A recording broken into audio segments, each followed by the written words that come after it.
Welcome back, everybody. So today we're going to be working on a 2009 Ford Fusion. One of my previous videos was changing the brake pads and the rotors, which we're also going to be doing to this side. But we're also going to be changing the shocks. That's this device back in here. This is the new one. This is what it looks like. This is a pain to do. I would suggest getting some help with somebody if you're going to do it by yourself, but stop going to garages, letting them overcharge you. So have fun, try to learn something. Let's get going. So as you can see, the shock is right here. One of the bolts that we're going to have to take out is down here for it. And it's got a tab on it right here, so that way whenever it turns, you won't need a socket for this particular side. So let's go ahead and figure out what size socket I need for this guy.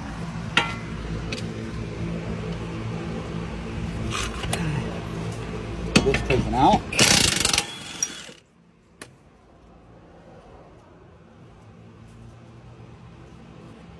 And sometimes these are a real pain to get lined up. Try to. All right, so there's that guy. That's the easy part. The next part is going to be this one here. This is your stabilizer. These have rubber grommets or rubber bushings on the inside of this particular stabilizer. So if they go bad, then you'll notice the inside and the outside of your tire wearing out more than the rest of the tire.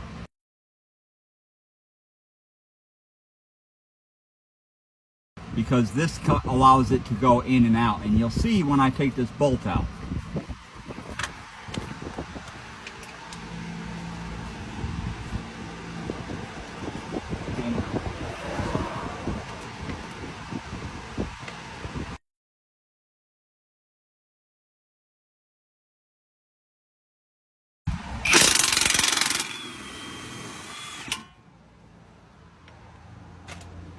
Alright, so now as you can see, this causes your system here to come out instead of in. So if them bushings are bad, then you know the problem. And the reason why I have to take this out is because there's a nut right here that I have to get to right above it. Because instead of being able to get to the screw that holds this on, I've got to take this nut out. And then there's one back here that I've got to take out. If we can get it lined up on the right here. Got to take that one out, and then we got to take this one out right here, because there's a whole cap that goes on top of the shock that we have to pull out of here.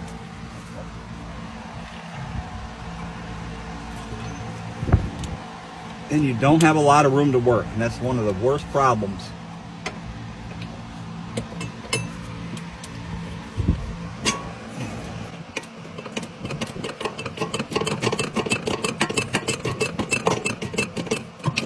And this is the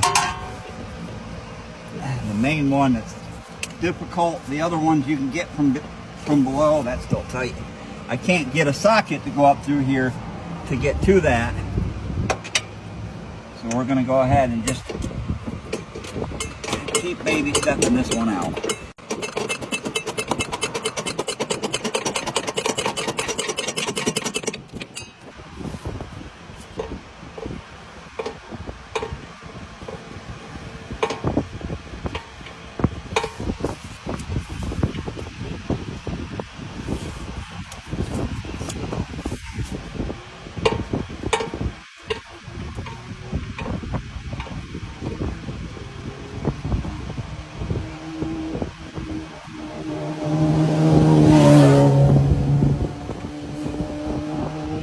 Alright, here's the bugger that we got out of there. Now we can go ahead and get the rest of this stuff. I use the socket or the ratchet to loosen them, and I use my impact to pull them out. Get this up in here. And somehow, gotta work your way. That shot just wants to get right in my way here.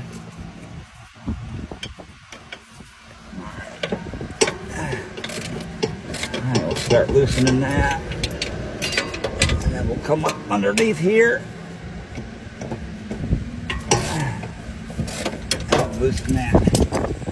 Now,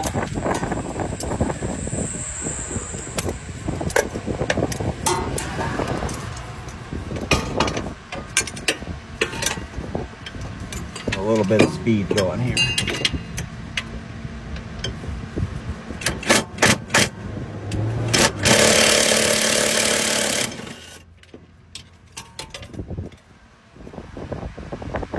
There's one.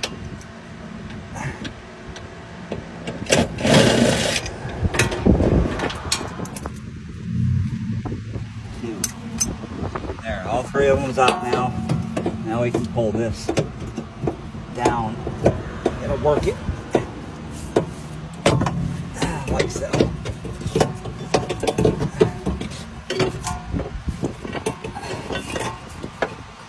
Alright, now make sure when you go to put this back on, see it's not quite a 90 degree, it's a little less. Maybe, I don't know, what is that, depending on what angle you go to, it's at 110 degrees, something like that.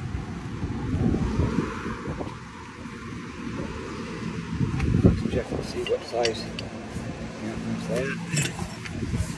And you want to be careful when taking this off too, because if your hands are in the way, this thing will spin around and grab a hold of your knuckles.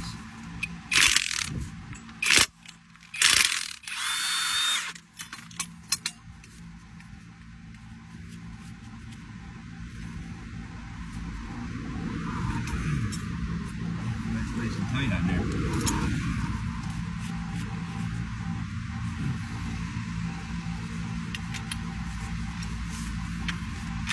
Try to use this.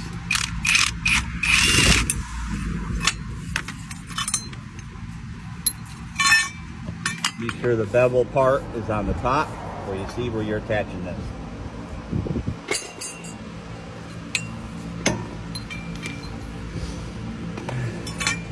All right, so that's taking it off. We're up to almost 8 minutes now, which means I'll have to do a lot of fast forwarding. So we're gonna make this a part 1 and we'll be back for part 2. So see you in a few.